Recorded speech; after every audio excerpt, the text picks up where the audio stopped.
There is a tendency to dismiss our thoughts as random, as fleeting mental activity that carries no deeper meaning. But when a particular person occupies your mind repeatedly, uninvited, persistent, almost intrusive, it is worth pausing to consider that something more intentional may be unfolding beneath the surface. Because the mind does not hold on without reason. When you find yourself thinking about someone over and over again, it is rarely about the person in the way you assume. It is not simply about missing them, or wanting them, or even understanding them.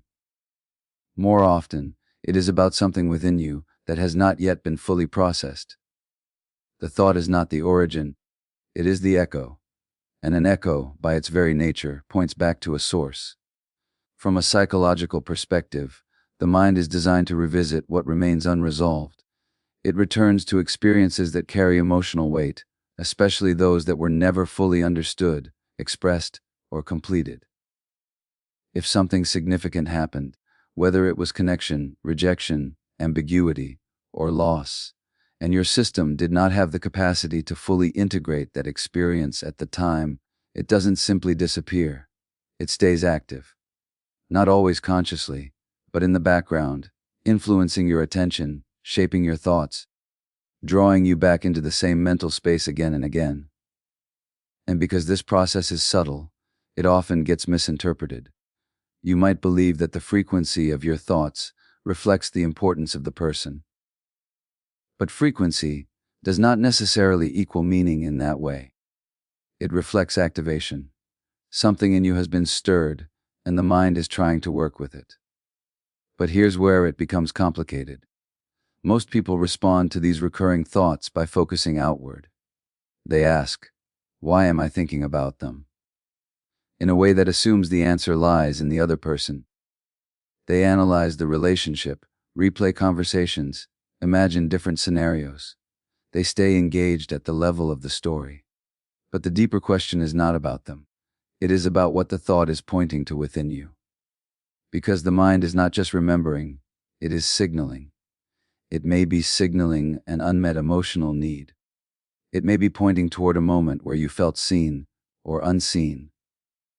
It may be holding on to something that ended without clarity, something that left you with more questions than answers.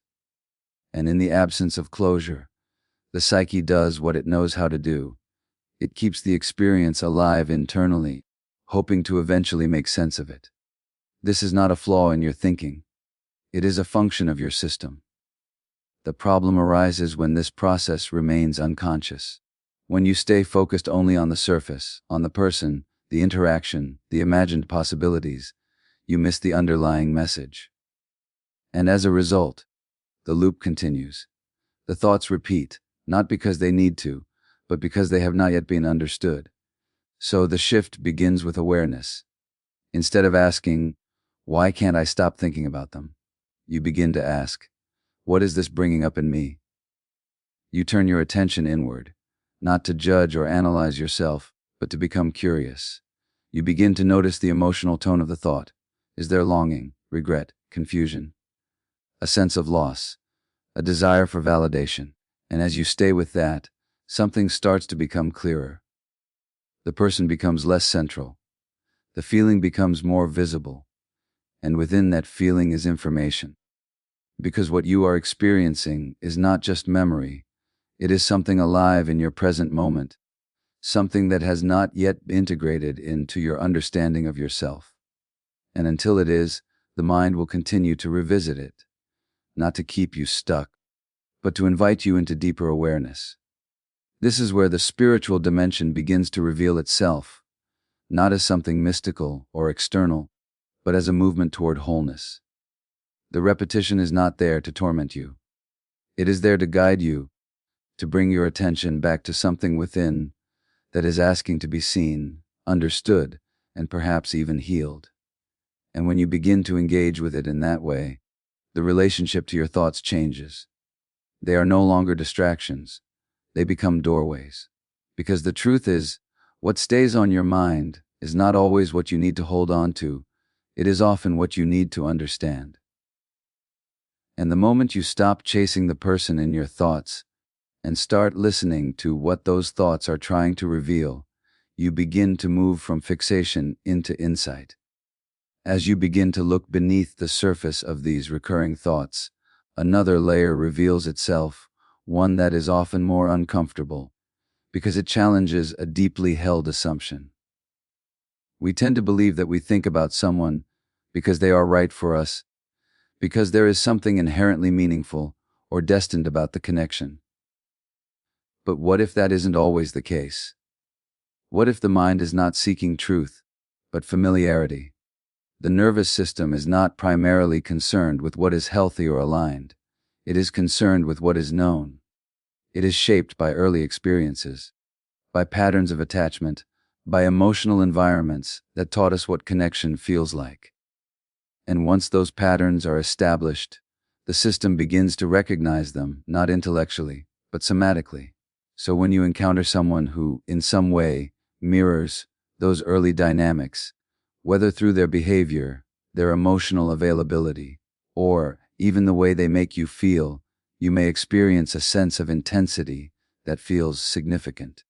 It can feel like chemistry, like depth, like something meaningful is unfolding. But intensity is not always a sign of alignment. Sometimes, it is a sign of recognition. And recognition, especially when it is rooted in unresolved emotional patterns, can be incredibly compelling. The mind becomes drawn to the person, not necessarily because they are good for you, but because they activate something familiar within you. Something your system has learned to associate with connection, even if that connection was inconsistent, confusing, or even painful. This is where the loop begins. You think about them, not just because of who they are, but because of how they made you feel. And that feeling is not neutral, it carries emotional charge. It may include longing, uncertainty, anticipation, even anxiety. And because the nervous system has experienced this kind of activation before, it interprets it as something important. So the mind returns to it, again and again, trying to make sense of it, trying to resolve it, trying to stay connected to it. But what is often overlooked is that this process is not necessarily moving you toward truth, it is moving you toward familiarity.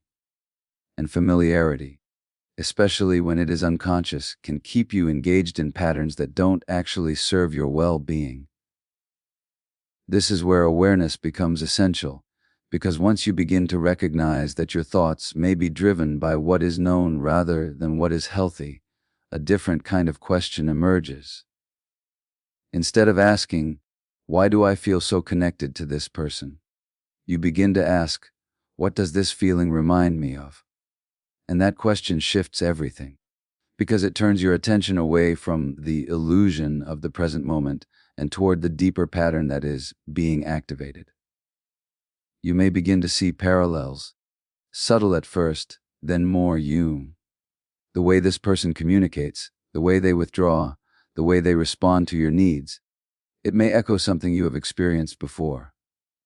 Not necessarily in the same form, but in the same emotional tone. And once you see that, the intensity begins to make more sense. It is not random, it is patterned, and patterns, when they remain unconscious, tend to repeat themselves. But the purpose of recognizing a pattern is not to judge yourself for it. It is to create space around it. To realize that just because something feels familiar, it does not mean it is right for you. That the pull you feel is not always a reflection of truth.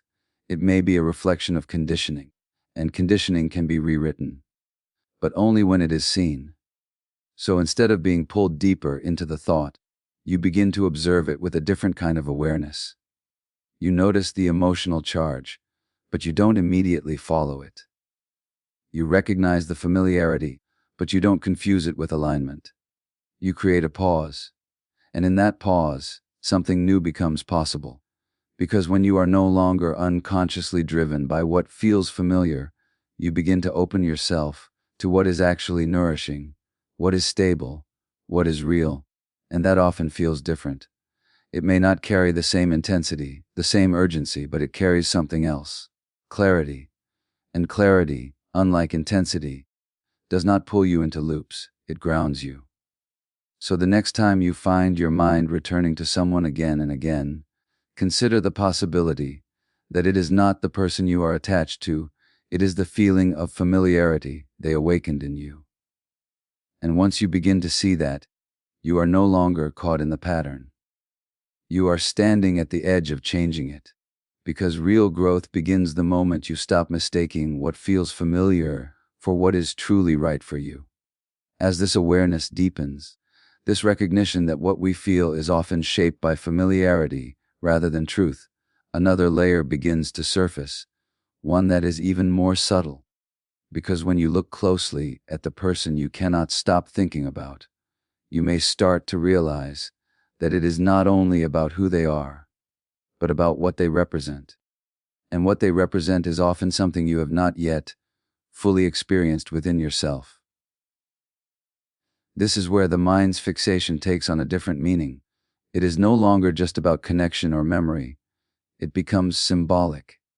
The person becomes a kind of emotional container for something deeper. They may represent validation, the feeling of being chosen, a sense of safety, or even a version of love that felt just within reach but never fully realized. And so, the attachment is not just to the individual, it is to the possibility they seem to offer. This is why the thoughts persist. Because the mind is not simply revisiting the person, it is revisiting the feeling associated with them. A moment where you felt seen in a way you hadn't before.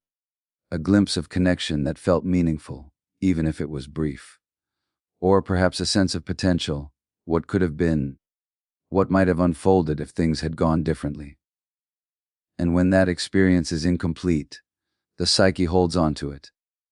Not because it is trying to keep you stuck, but because it is trying to understand something essential. It is trying to reconcile the gap between what was experienced and what was needed. And in that gap, the mind creates a kind of loop, returning again and again to the same person, the same memory, the same emotional imprint. But what is often missed is that the intensity of this fixation is not always proportional to the reality of the relationship. You may find yourself deeply attached to someone you barely knew, or to a connection that was inconsistent, unclear, or even unfulfilling. And that can feel confusing. It can lead you to question your own judgment, your own emotional responses. But when you shift the lens, it begins to make sense. Because what you are attached to is not just what happened, it is what it meant to you. If someone made you feel valued, even briefly, that feeling becomes significant, especially if it is something you have been seeking, consciously or unconsciously. If they gave you a sense of recognition that you have not fully internalized, your mind may continue to return to them as a way of holding on to that experience. This is not weakness. It is an expression of unmet need. And unmet needs have a way of seeking fulfillment, even if it is only through memory or imagination. The mind keeps the connection alive, not because the person is necessarily right for you, but because what they represent still feels unresolved. So the question shifts again. It is no longer, why can't I stop thinking about them? It becomes, what did they awaken in me that I have not yet claimed as my own? And that question is transformative, because it brings the focus back to you, not in a self-critical way, but in a way that restores agency. You begin to see that the longing you feel is not just about the person. It is about a part of yourself that is asking to be recognized, to be developed, to be integrated. If they made you feel seen, perhaps there is a part of you that has not yet fully seen yourself. If they made you feel safe, perhaps there is a deeper need for internal security that has not been established. If they made you feel valued, perhaps there is a question of self-worth that is still being explored. And once you begin to understand that, the attachment starts to shift. Not immediately, not completely, but gradually. Because you are no longer placing the source of that feeling entirely outside yourself. You are beginning to recognize that what you experienced through them is something that can and must be cultivated within you. And this is where the real work begins. Not in trying to forget the person or suppress the thoughts, but in understanding what they pointed to, in allowing the experience to inform you rather than define you, in using the attachment as a mirror rather than a destination. Because when you reclaim what you have projected onto someone else, the intensity begins to soften. The person becomes less of a fixation and more of a teacher. And the thoughts that once felt consuming begin to lose their grip, not because you forced them away, but because you understood what they were trying to show you. Because in the end, the people we cannot stop thinking about are often not the ones we need to hold on to. They are the ones who reveal what we have not yet given to ourselves. As you begin to see how much of this experience is shaped internally, how familiarity, unmet needs, and emotional imprinting all contribute to the persistence of these thoughts, there is another layer that often enters the picture, one that feels more mysterious, even spiritual in nature. Many people begin to interpret this constant thinking as a sign of some kind of energetic connection. They wonder if the other person is thinking about them too, if there is an invisible bond that continues beyond physical interaction, if the repetition of thoughts is evidence of something mutual, something destined. And it's important to approach this idea with care, because while human beings are deeply relational, and while emotional resonance between people is very real, not every internal experience reflects an external connection. The mind has a remarkable ability to create continuity, especially in the absence of closure. It can sustain a sense of relationship internally, even when that relationship no longer exists in reality. This is not delusion, it is an attempt to maintain coherence. When something meaningful ends without clear resolution, the psyche does not simply let it go. It continues the experience internally. It imagines conversations, replays moments, anticipates responses that never come. And in doing so, it creates the feeling that the connection is still alive, still active, still somehow shared. But that feeling, as real as it may seem, is not always a reflection of what is happening on the other side. It is a reflection of what is still active within you, and this is where the illusion can take hold.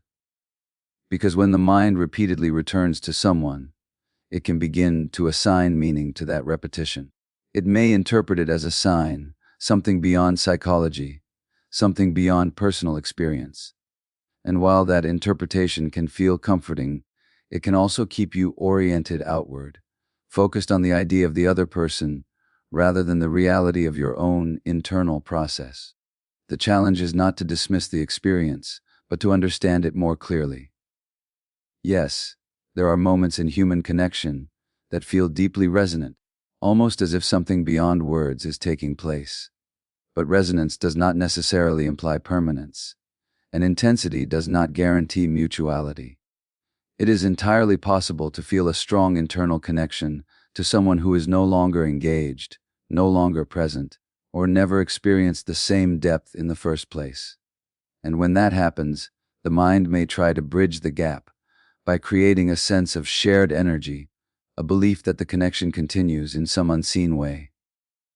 But often, what is actually continuing is your own emotional engagement, your own investment, your own unresolved experience. This is not something to be ashamed of. It is something to become aware of.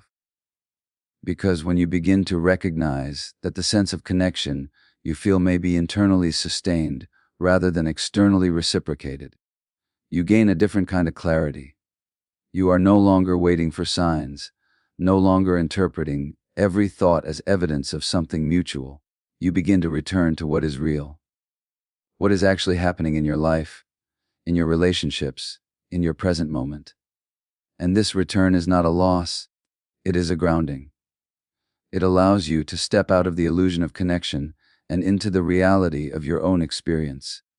It frees you from the need to interpret every internal signal as something external, and it creates space for you to engage with what is truly available, rather than what is imagined.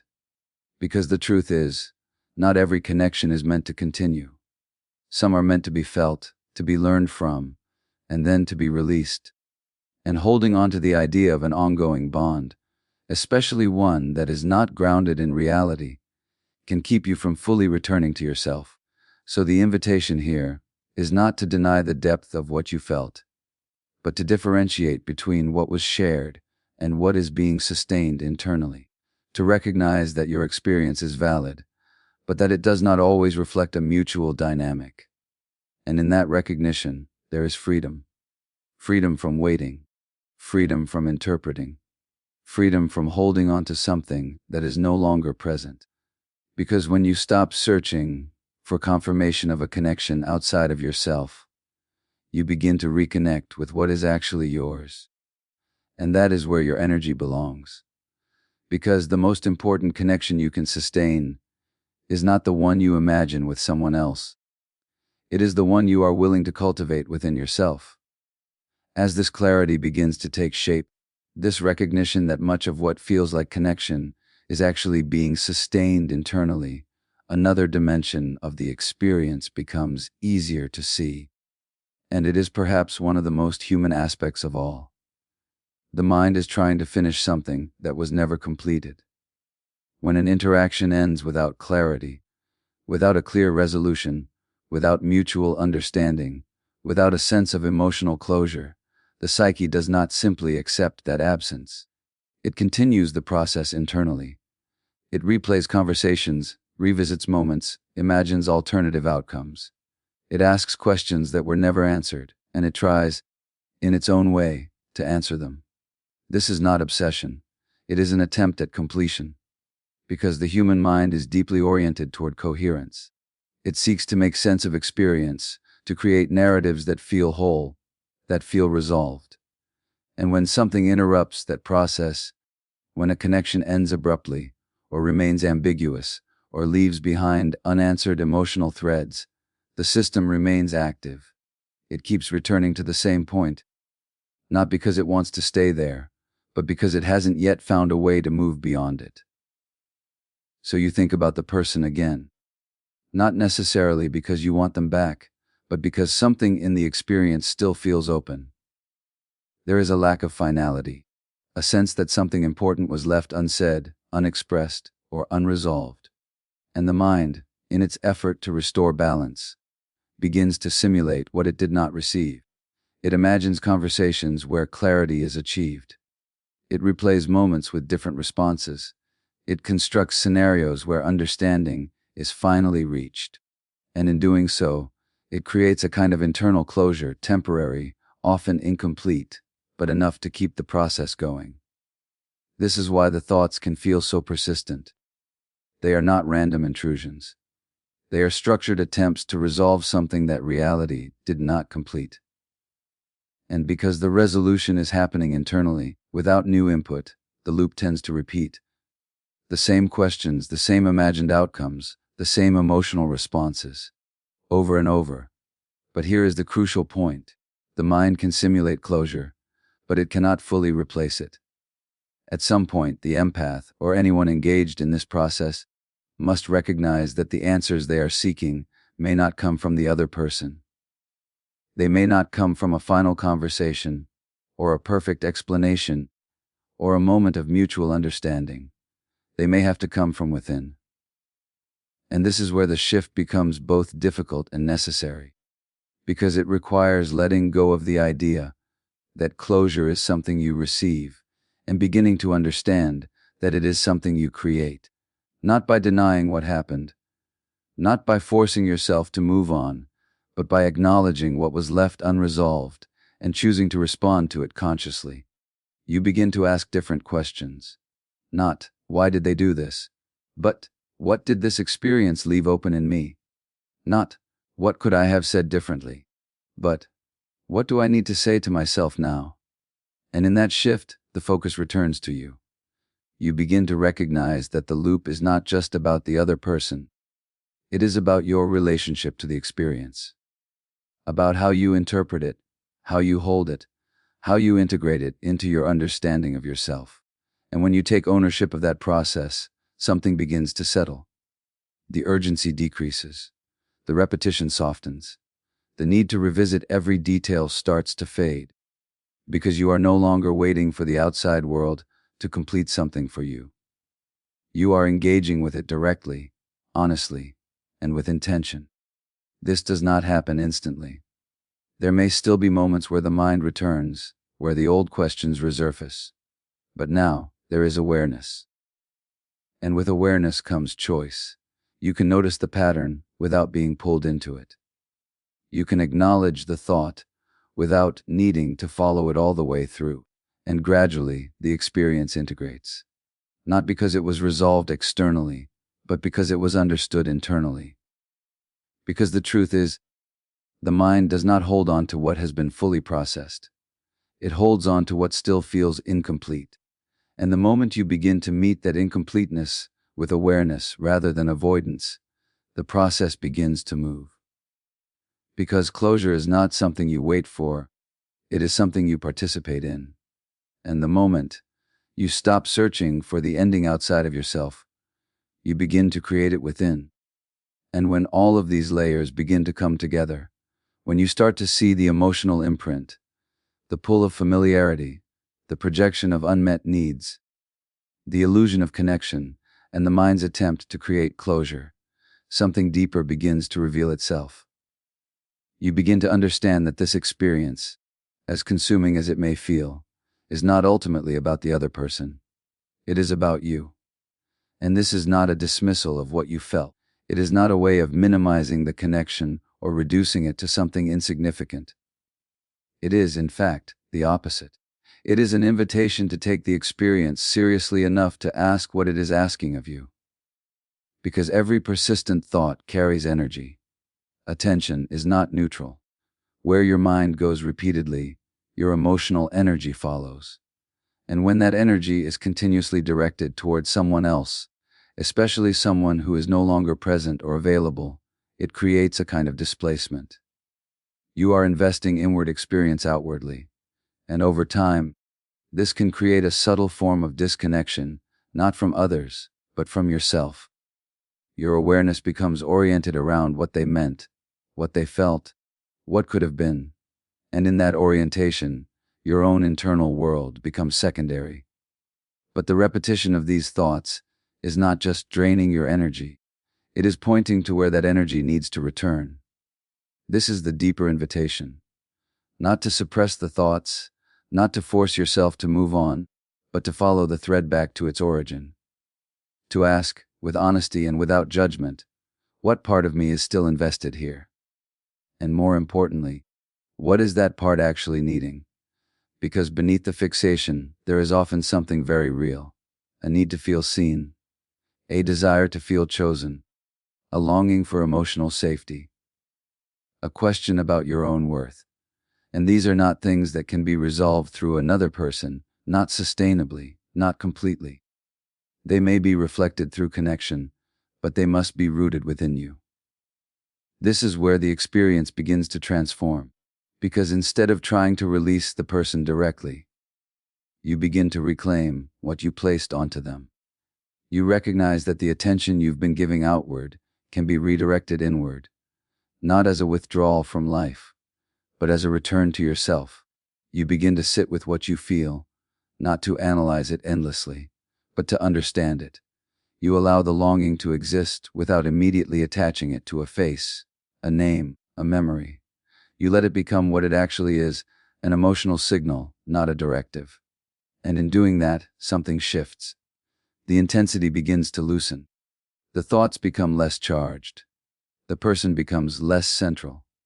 Not because you forced them out of your mind, but because you no longer need them to carry what you are now willing to hold yourself. This is the essence of integration.